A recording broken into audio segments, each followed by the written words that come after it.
Hello, everybody, and welcome to week 4, Farm to Table. How's everybody doing?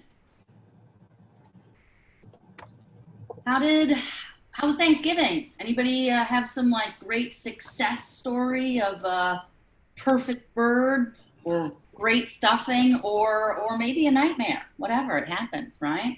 Either way, I hope you all had a good celebration with your family or friends or busted your butt at a restaurant, as is the life of a lot of chefs, right, and cooks in the industry, working on holidays. It's part of the deal, right? But your family becomes part of that kitchen. That's good. I see a perfect bird. All right, happy to hear that. Cool. All right. Well, does anybody have any questions regarding the poêlée technique that we just had from last week? Anything that you want to talk about in the experience or questions?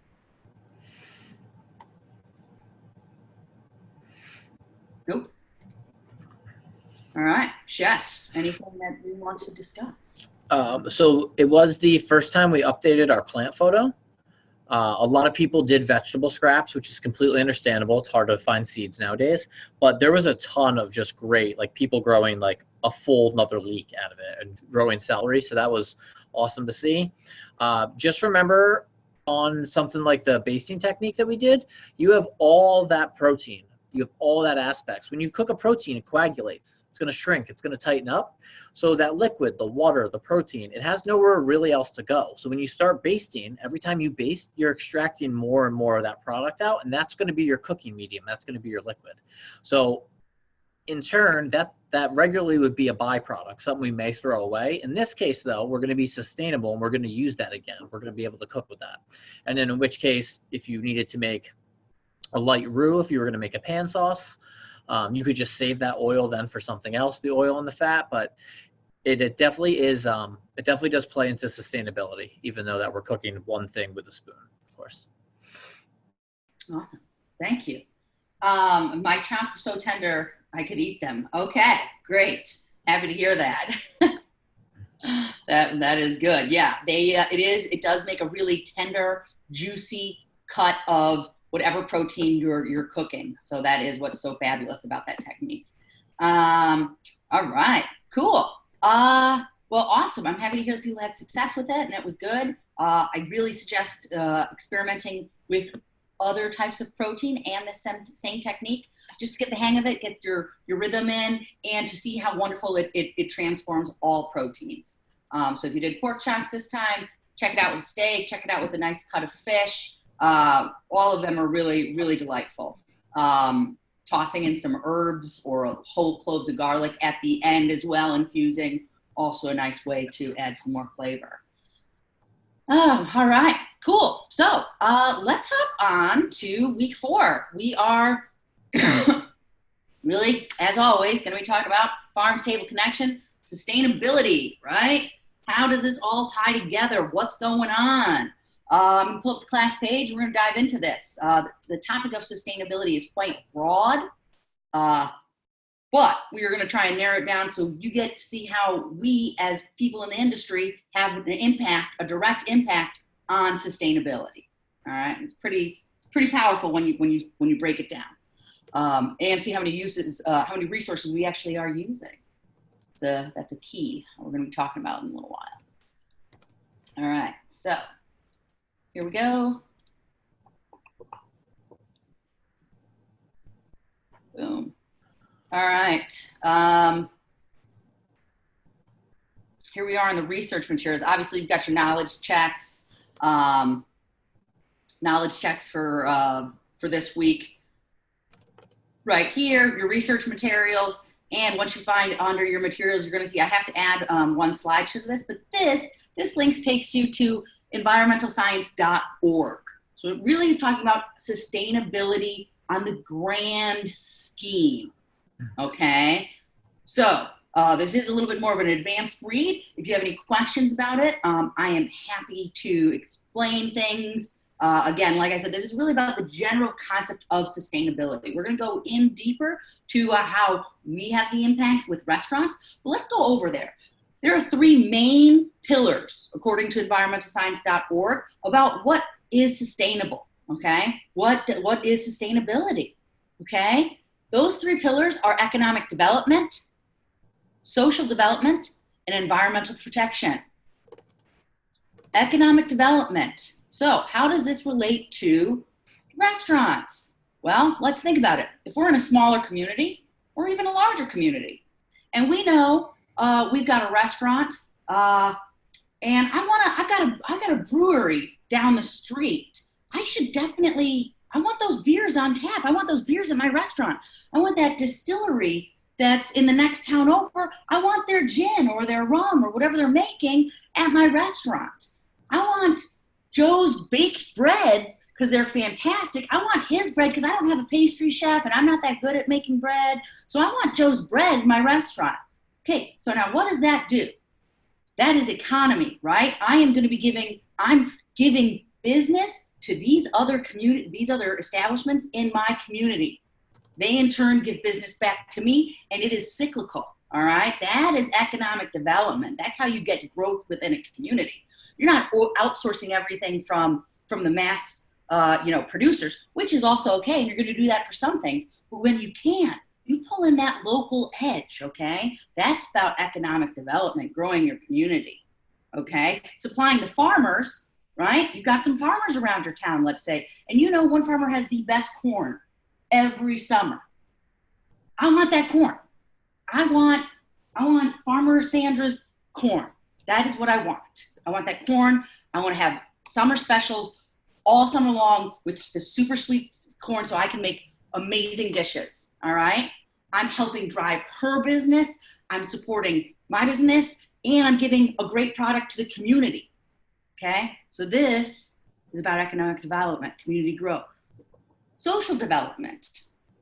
Say social, okay, well, how does this happen? Well, we're just talking about being involved in part of the community, but social development also is about the people. Who's working in your restaurant? How are you taking care of them? Do they have a quality of life? Are you paying them a livable wage? What about the farmers, the migrant workers that are doing all the harvests? Are we supporting a positive movement for them? Social development, right? Maybe you run a program. Who knows? There's all different ways that you can actually connect with people, okay? And use that social concept, all right?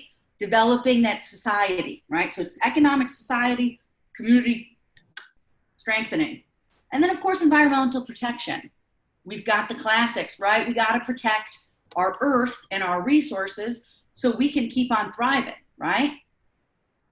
Like fresh water, gas, natural gas, electricity, resources.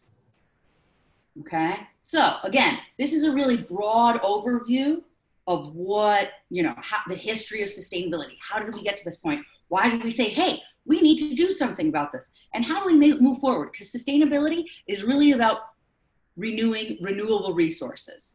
Everybody knows that reduce, reuse, recycle, right? That's part of the sustainability. That's about being sustainable. If we deplete everything, that's not sustainable. It's gone, right? So I'd like everybody, let's take a minute. Let's talk about some of the resources that we use at a restaurant or a hotel or a catering hall, wherever we're working in the industry. Let's talk about that. What do we have? What are the resources we're using? Natural resources. To run a restaurant.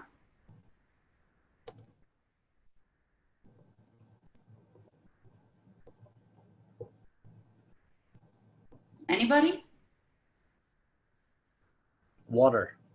Water, yep. What else?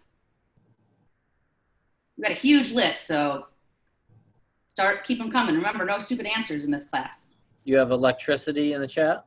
Electricity, yes. Produce, food, yes. We got water, electricity, food. What else?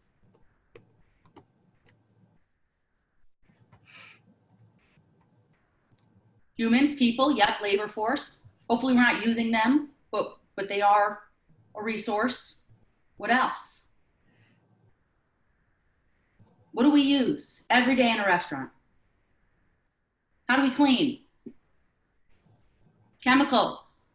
Are we wiping our hands on our clothes? Or are we using towels? Do we have linens? Do we have paper goods? Do we have takeout containers? Start opening up, guys, thinking about what you use, okay? Major resources. How many huge pieces of equipment are running in the back of that kitchen? Propane, I see someone talking about propane and methane gas. Yep. Yes, exactly. Gas, yep. Gas. Gas is huge, right? So what about those walk-in coolers, those freezers, that ice machine? Those are running all night, right? We don't shut those off when we walk out of the kitchen. Those have to keep running. What about the heating bill? The air conditioning during the summer if you live in a hot place. What about all your packaged goods? Are you doing to-go containers? What packaged goods are you using? Are they made out of recycled goods? Are you using styrofoam?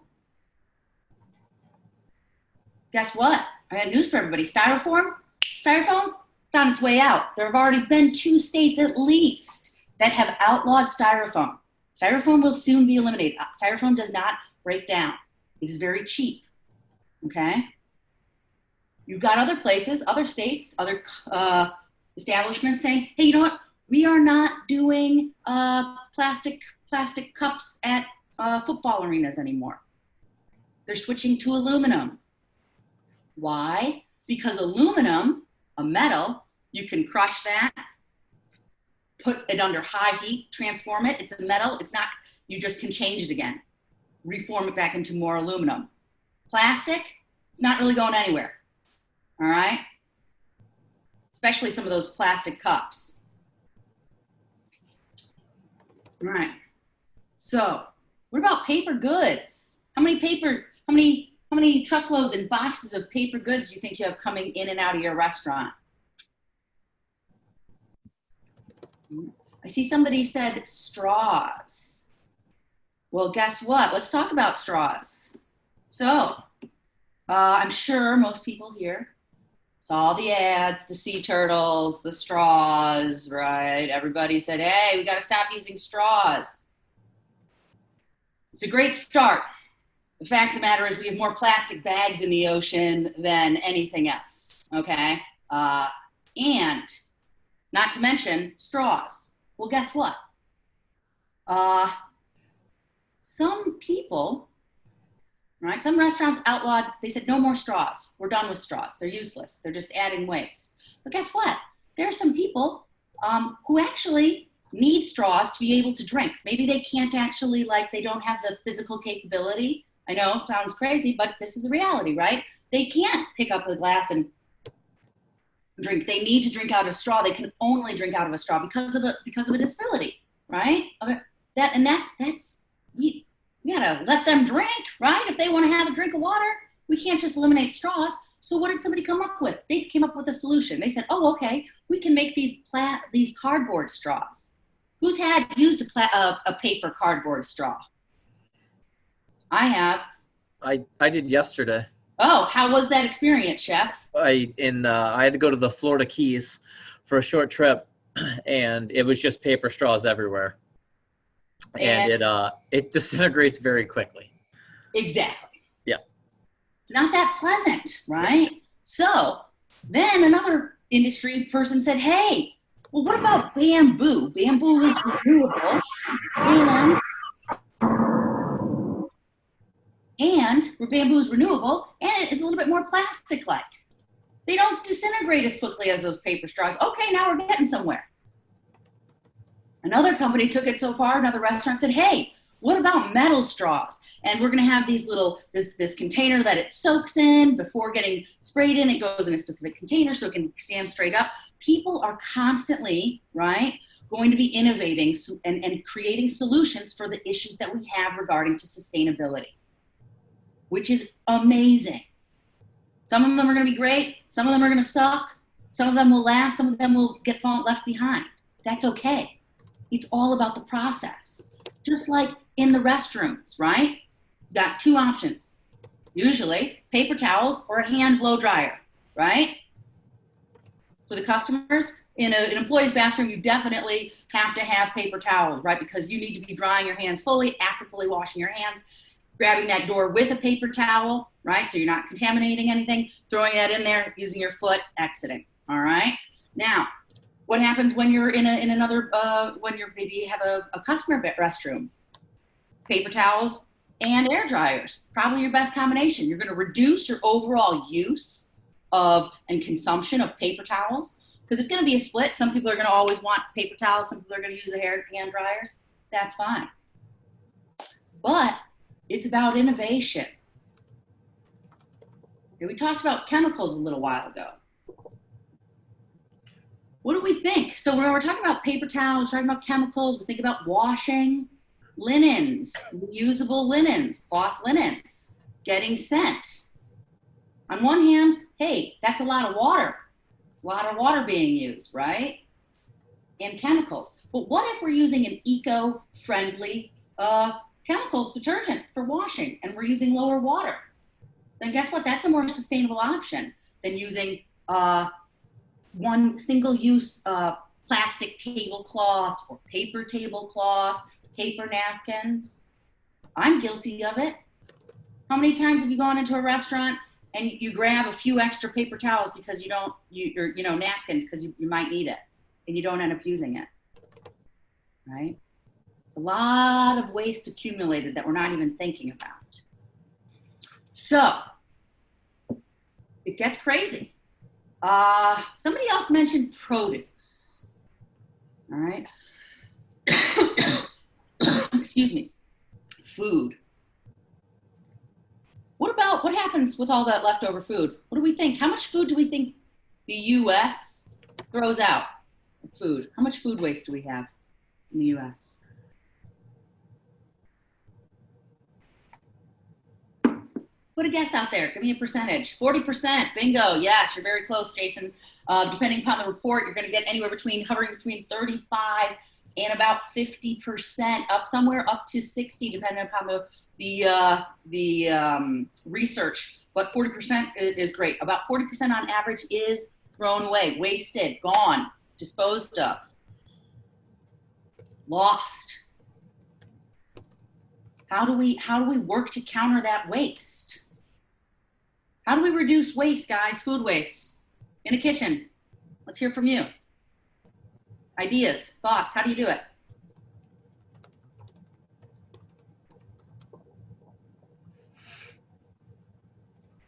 We got a comment, somebody saying about in their establishment, they throw out so much food, even if it's not touched. Yeah, you're right, because there are certain safety guides, right, that have been set in place by the establishment that you work for that say, hey, once this food's been sitting out or in a salad bar, even if it hasn't been touched, it needs to get thrown away. We know that's contributing to that food waste process. You see another substance saying freezing it. Freezing it is a potential option, but what are you going to do with that if you're for at home use? Perfect. Freeze if it's raw. Yeah, definitely. If it's already cooked, freezing it isn't going to be your best answer. You're going to want to think about how can you utilize that immediately. All right. Can you take those leftovers and turn it? Maybe you've got a bunch of mashed potatoes. Can you turn that into a great cream of potato and leek soup as a special for the next few days? I see compost, yes. Using food scraps, yes, right? Reducing food waste, being efficient in your knife cuts. Remember yield percentage on your onions, carrots. If you're taking off too much of the tops and bottoms, you're wasting food right there. Guess what that is? Moolah, babies, all right? It's a lot of money. Food is expensive. And if you're wasting 40% of it, if your food cost wasted, if your food waste 40%, you got some issues, all right? Storage. Storage is also very important. How are you storing your food? Are you properly storing it at the correct temperatures? Are you storing the correct produce next to one another so that they don't promote ripening and rapid maturation? Are you checking your your boxes of produce when they come in to make sure that they're up to your specs. If you're getting really ripe bananas in, you need to use just, nice yellow ones, and you start to have brown spots on there, that's going to turn really quickly. What if you can't use all that? You have to figure out how to utilize it. Are you turning it into a special? But first of all, let's back it up. You got to stop that at the door from even coming in. Okay? Quality control checks are going to help you a lot as well. First in, first out. Not letting that stuff sit in the back of the shelf in the freezer or on in the pantry for too long while it goes rancid. Nuts turn rancid, fats turn rancid. Remember? Does anybody remember what that word rancid is? FIFO, I see, yeah. Has anybody had a rancid nut or tasted rancid oil or smelled it? It's not going to kill you, but it's going to hurt your stomach. It's not going to be pleasant to digest whatsoever. Okay? Nuts are really expensive. Oil's expensive. Okay? So, there are places, every single place in the kitchen to stop. I'm going to pull up this really interesting slideshow. It is from the NRA, the National Restaurant Association. Not rifle, all right? Really important in our industry, something you should be aware of. They have a great event every year in Chicago where all the trends, the innovations, speakers, everything's coming together, lots of great food products. If you ever get the chance to go, highly suggest it. It's usually in May, end of May in Chicago. Now, this was pulled from last year's 2018's report on sustainability. So guess what, everybody? Not only is being sustainable important for the earth, it's really important for your budget, for your wallet, how to become profitable. Because guess what? That's where everybody's trending. Everybody's trending in green, sustainable ways. Without it, you're going to get left behind. If you have an establishment and you're in competition, I'm in competition with Chef Greg's restaurant, Chef Greg's Bistro next door, and we both have awesome food, but Chef Greg is supplying from local farmers. Chef Greg's got some local brewskis on the menu. He's using eco-friendly products. Guess who's going to get left behind? Me. Doesn't matter how good my food is, because at the end of the day, if you can get good food and you're contributing to a positive movement, people are going to go there, without a doubt. Okay? People want to know where their food is coming from, what they're giving money for, what are they supporting. So, here we go. This is about what restaurants recycle. 65% of restaurants recycle cardboard and paper.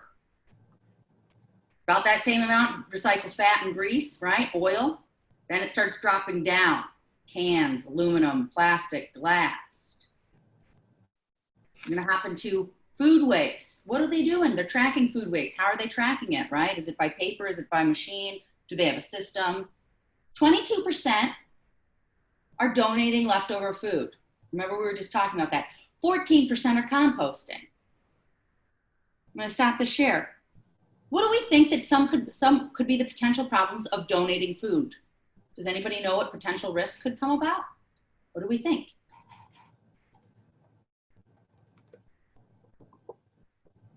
Anybody?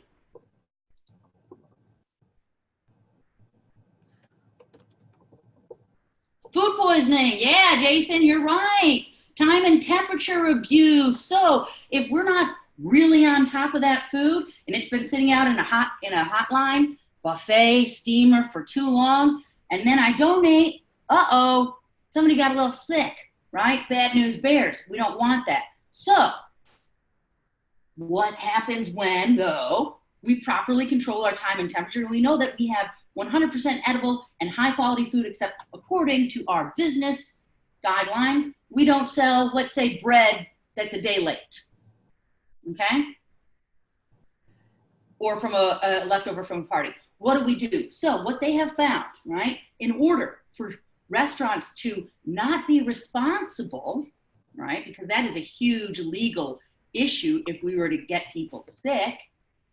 But we know we have really good food, high quality food that's totally edible. We needed a loophole. So they passed a law. Now you will have to check in every state where you live, but it is called donating in good faith. And if you donate in good faith, meaning, hey, we've got this bread. We baked it 2 days ago, yesterday. We don't sell it because we have fresh bread every day. We have bags, garbage bags full of bread. I used to actually work for a company and pick up, I'm not even joking, 20 bags, huge garbage bags full of the bread that's selling for $8 a loaf, because that's their standards. It's called, a grocery store. We took that and dropped it off at homeless shelters, halfway houses, veterans homes. Guess what? They're eating better bread than I am, all right? It's great bread, and it was just normally getting thrown out, okay? So it's about, again, innovations, creating solutions, creating these connections between, hey, we've got an issue, how can we solve it? How can we be a part of it? So I saw somebody saying, hey, how to I don't know about getting help, but look at what your local state, your local regulations are on donating food. And now it doesn't mean that your company's going to allow it, because companies have very strict policies. So there's a lot of legality within that, but there are always ways to find this out. But another thing to do, training costs money, right? There's a learning curve to training. If we put a compost bucket and a recycling bucket and a landfill bucket, we have to make sure that everybody on the team knows exactly where stuff goes, right? So that means good signs in the restaurants, okay? Knowledge, visual cues. Otherwise, it can get confusing, is it number 7 or number 5? We're all flipping over remember when recycling became a thing and we all were flipping up over our milk jugs and our whatever container to see if it had a 5 or a 7 or a 2 in that little recycle thing. Some people don't grow up with that, so you just don't know. It is a training factor, okay? So there's a learning curve to all of this. Excuse me. I'm gonna hop back in here because there's a ton of cool information in this slideshow. Yes, when at my last job, when I was running the Bank of America, the corporate buildings, we actually went through and did all the waste every day, but for things like hot lines and salad bars and stuff. And we actually bought and just changed out all the containers. So instead of using like a full 2.5-foot shotgun, we bought 6-8-inch ones for the salad bar. So we just changed them out more often. However, we didn't have to throw them away. We just let them run out and then we just use a new one, but then we can use the backups for the next day, and it eliminated waste like immensely. And then especially on, for those of you who will work in anywhere that has like a hot breakfast or hot breakfast buffet, if you think about like scrambled eggs on a breakfast buffet, they're not going to last very long. So really think about do you need a whole hotel pan of scrambled eggs on a buffet? If you're feeding 300 people, yes, you absolutely do. If it's for 40, you probably don't. It'd be better to take the same hotel pan, split it with third pans instead, and maybe do a couple different flavors of scrambled eggs, or your scrambled eggs and bacon and sausage in the same thing, and refill it, than it would be just to throw away half a hotel pan of scrambled eggs. Awesome. Yeah. Thank you, Chef. Welcome. 100%. That is exactly how it is. It is being a chef and being an employee in the industry is always thinking on your feet. How to make this better? How do I waste less? How do I save more, right? If you want to have your own restaurant, you want to have a profitable business. These are the ways you have to think, all right? Or if you've got leftover bread, you don't have something to do with it, what are you going to do? How are you going to make that? What are you going to do with your leftover bread or brioche or bagels? Croutons. Croutons, yeah. What else? What else would be another great application? Pudding. Bread pudding. Yeah. Strata. Yeah, exactly. Yep. Right? Heck. Bread soup. What else can you do? Those are great ways. So that's how you want to start thinking, right? Utilization, full utilization. All right, let's hop back in. I want to run through this slideshow a little bit more and then get into the assignment and see if there's any questions. I know I'm covering a lot, but this is like a massive topic because when you start getting into it, you start thinking, whoa, you're right. Could I be composting? How can I start this plan? How can I start that at my own establishment when I have it one day, right? What can I do? How can I be a positive impact in reducing waste and making a profit? All right. It's about those two. All right. They're not separate directions. They are the same path. I promise you. Not all at once, but bit by bit. Here's another really interesting thing, right? We were talking about water and electricity. So how do they save energy and water, right? They're using LED lights, right? Reduces the quantity of electricity. And EPA Energy Star rated refrigerators. Those are really important if you're using super old equipment, which happens, and that's okay. But once those go out, you're gonna wanna look for something with an EPA Energy Star rating. Low flow toilets, low flow sprayers, dishwashers, all right? This breaks down into how people, what type of establishments, how they track food waste, all right? Going again into food waste, how they track it, whether it's manually or a computer. Do they compost? Guess what? Huge percent of establishments that don't compost, 40% are not composting because they just don't have that as a viable option. Remember, you have to be very specific when you're sorting your compost, okay? Now, another loophole for that is if you can find a farmer who feeds their hogs, right? Human food waste, human food scraps. Now we got a potential cycle going, right? Getting that food waste that gets processed as food scraps for animals, okay? Then we again go into a little bit of the donating, how it is, what the food safety, benefits of food donation, recycling, what they're doing. And then again, here we go. This goes into water saving, all right? Low flush toilets, faucet aerators, high efficiency pre-rinse spray valves, right? All these things, motion activated toilets or faucets. So like when you walk away, that faucet isn't running. Now, some people might say, oh, I live in the Midwest, we've got plenty of fresh water. Well, what's going on in California right now? First of all, they're almost always like with water issues, okay? The whole West Coast is, okay? Not to mention the rest of the world that have issues with water, drinkable water. But electricity, gas. Do you know that, so there's been a huge shift and California has said, hey, we're not gonna do any gas in new buildings. They were trying to push a law that says that. Well, what if you wanna build a new restaurant and have a restaurant and you wanna have gas? This is the argument that's currently at play. One of the many that will always be surrounded by environment, sustainability, and what is efficient. Can you cook on induction? 100% you can. 100%. Do I necessarily want to work in a restaurant where I only work on induction? Personally, no. I like cooking with fire. But currently in my apartment, I have an electric stove. I've gotten used to it. I've worked in jobs where I had to cook on an electric stove. You get used to it. Does anybody have any questions? I know, like I said, it's a lot of information. Any questions about these sustainability topics that we've just talked about?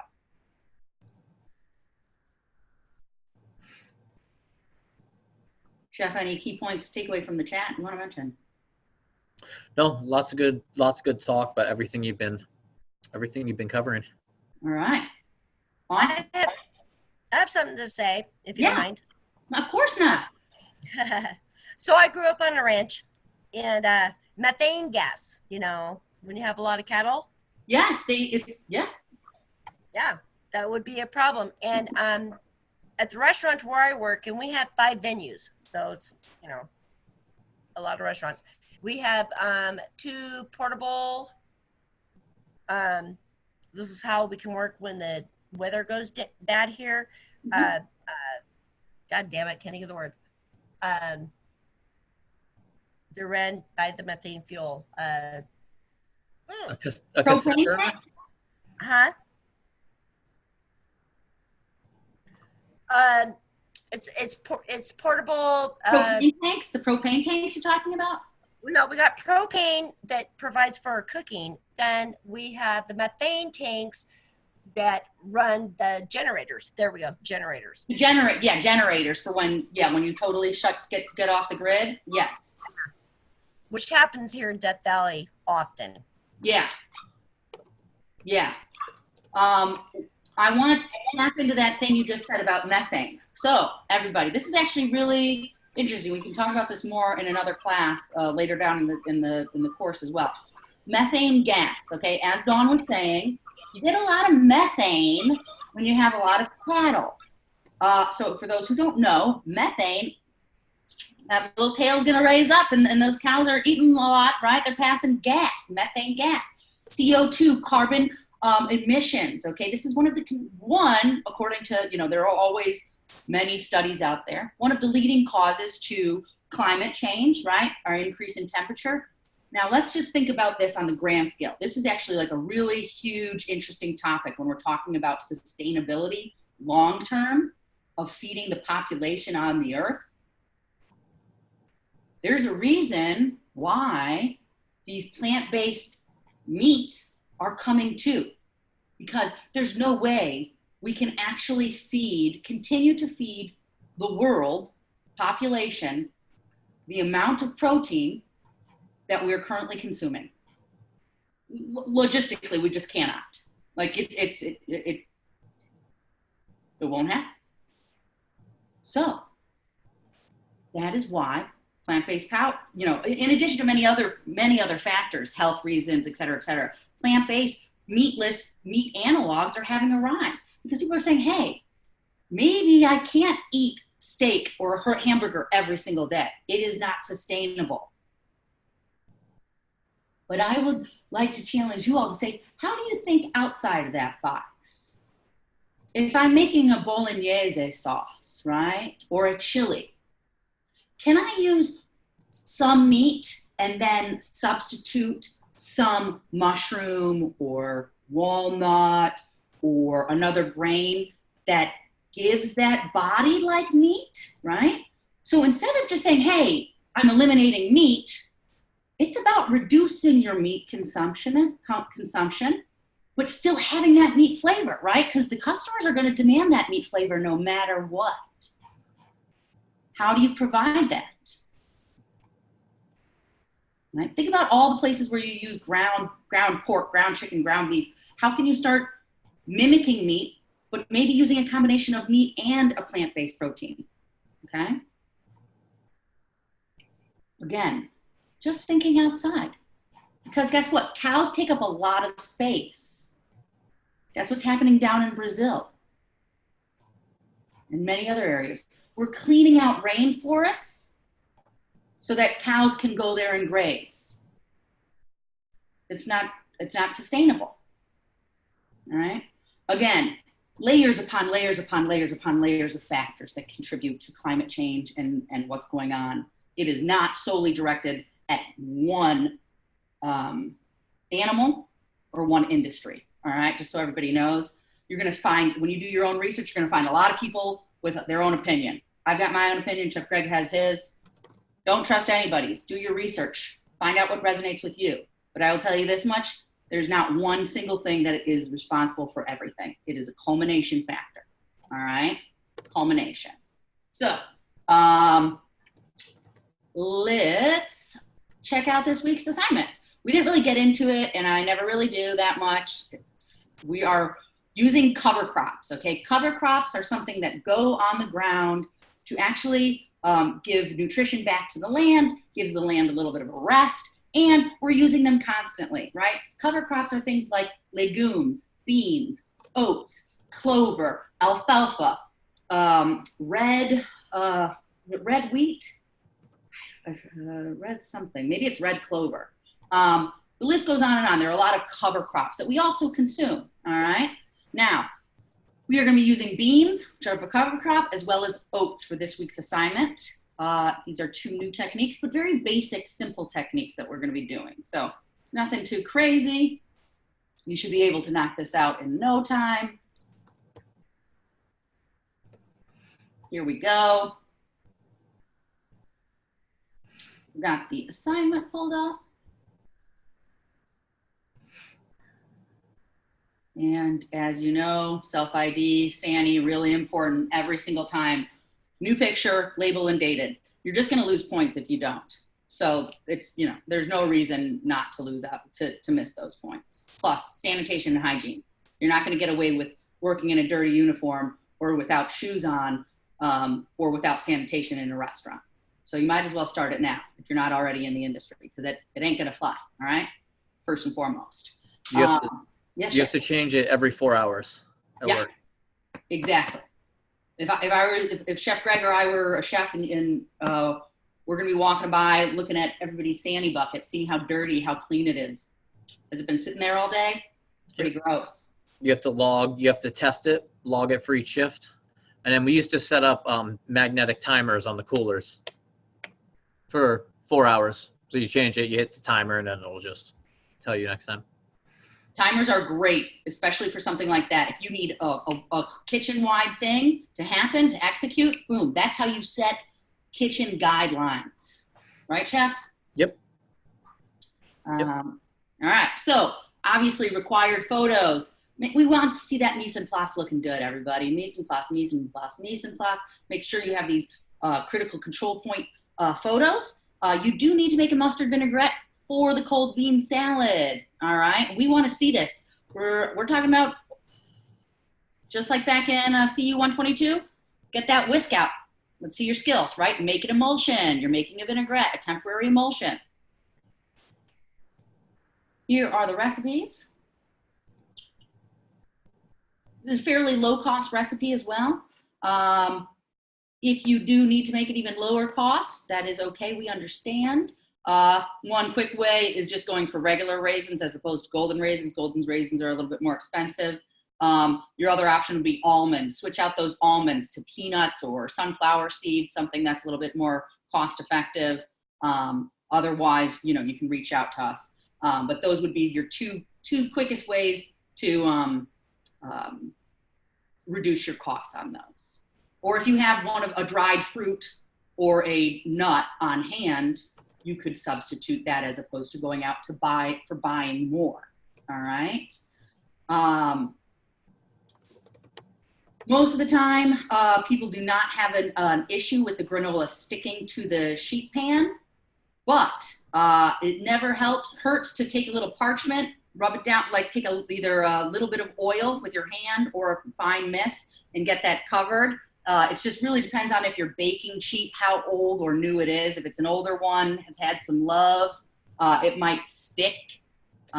Be sure to mix it around a little bit. Some of the edges might get a little overcooked, right? Because of how an oven is designed. So you should be sure you can, you know, check those edges so they're not getting burned. If they are, remove that. And then make sure everything cools down. Chef, any other notes that are important with this one? Jason had a good question in the chat. We are looking for a loose granola, like you'd have for like a trail mix or something. We're not looking for a granola bar. So when you're cooking it, and Chef was just talking about, if you need to rotate the pan or move it up, move it down, if you need to take a spatula and just stir it so it cooks evenly, that's completely okay. Totally. I would even suggest pull it out, stir, put it back in. All right. If the very minimum, if you're getting even cooking, pull it out, flip it, and push it back in. So that way, at least you get to front and the back and your side different. All right. Let's hop into this mixed bean salad. All right. Really straightforward, simple. Again, some really important things to look out for. First of all, if you want to be more cost efficient and cost effective, buy bags of dried beans. Start those from scratch, right? Soak overnight, cook them up. It's a heck of a lot cheaper. If you can't get all of these 3 types of beans, you can substitute different beans, right? If you had black beans on hand or pinto beans, that would be fine. If you only have 2 types of beans, that's okay. The important things here are this. Hey, we're looking for small dice, peeled, seeded, and small dice. All right? Just like we did the peeling for the gazpacho, you're going to be doing a proper concasse for this one, okay? Where you're blanch shocking those tomatoes, taking out the seeds, and then you're going to small dice that. We are going to be looking at your knife cuts. Small dice, right? green olives, black olives, slice. We're looking for that slice. And then boom, the brunoise of the red onion, all right? There's not a lot of knife cuts in this class, something you should still really be working on. We wanna make sure that you are doing this. What's so important about a bean salad with raw onion in it? Why do we think we're driving home the point of knife cuts for this? What's important when you eat a salad?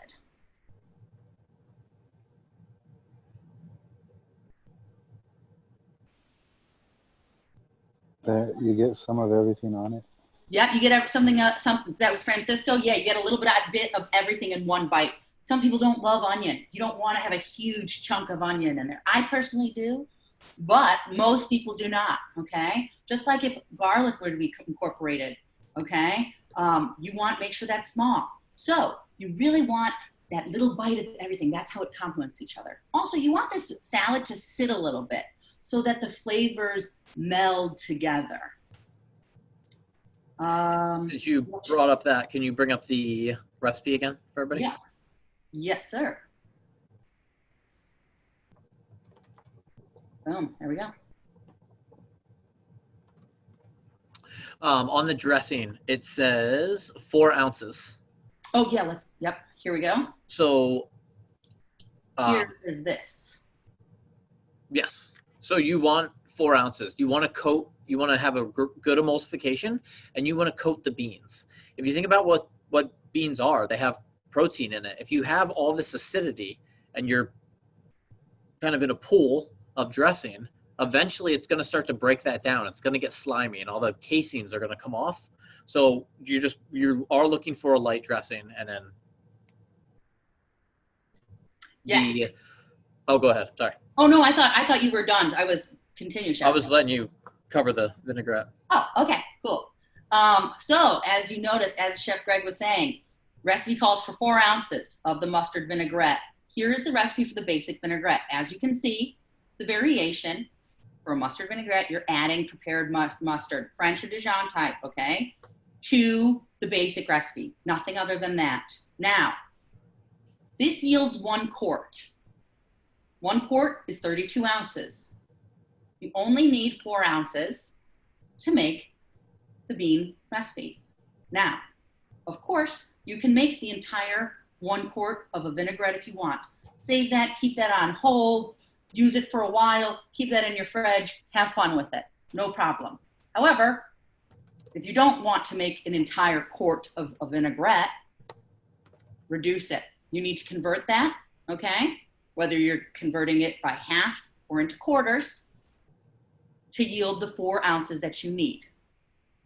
All right, so you're gonna be doing this all the time in kitchens, so get used to it. This is something that happens. Hey, I need that recipe time. I need 4 hotel pans of the au gratin potatoes. Oh, chef, I'm only used to making 1 hotel pan. How do I do that? If you don't know how to do that, you're gonna be in, you're gonna have some difficulties. So get used to converting.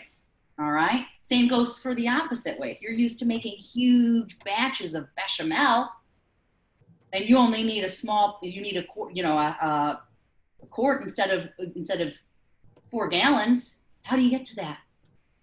What's your measurement? All right. If you have any problems with this, of course, please do reach out. But this one is really pretty straightforward. But I'm always happy to help you if you have a question. Francisco, I see your hand up. What's up, Francisco? Are we okay to use the KitchenAid, or do you want us to do it by hand? Handmade, handmade. Okay. We want to see that emulsion working, all right?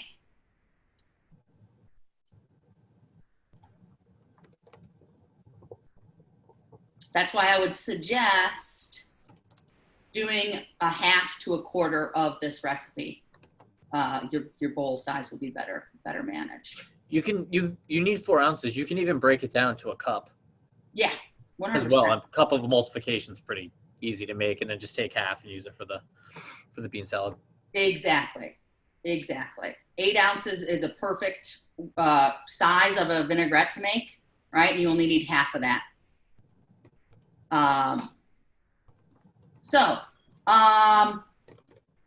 Anyways, let's see. Does anybody have any other questions in regarding this assignment or anything that we covered?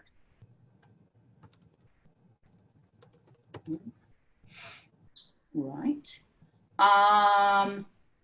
I just am thinking about one thing. I'll just pull this up just while we are here all together right now and while it's on the tip of my tongue. Remember, if you have missed anything yet, all right, winter break is coming up. It's like literally right around the corner. So let's pull this up, calendar, right? So this is not the school calendar. This is just my calendar, but it's going to show us we're right here. All right.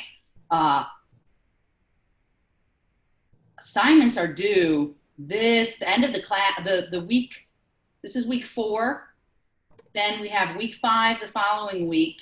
And we'll have a week 6 class, I believe, on this Monday, the 16th. We're still waiting on some details, but I believe that that is when that class is held. Winter break starts on the 19th, technically, and you do not come back until school starts on January 8th. We're all here together in the class, right? We're going to be taking a break in about week 6, and then we start back up.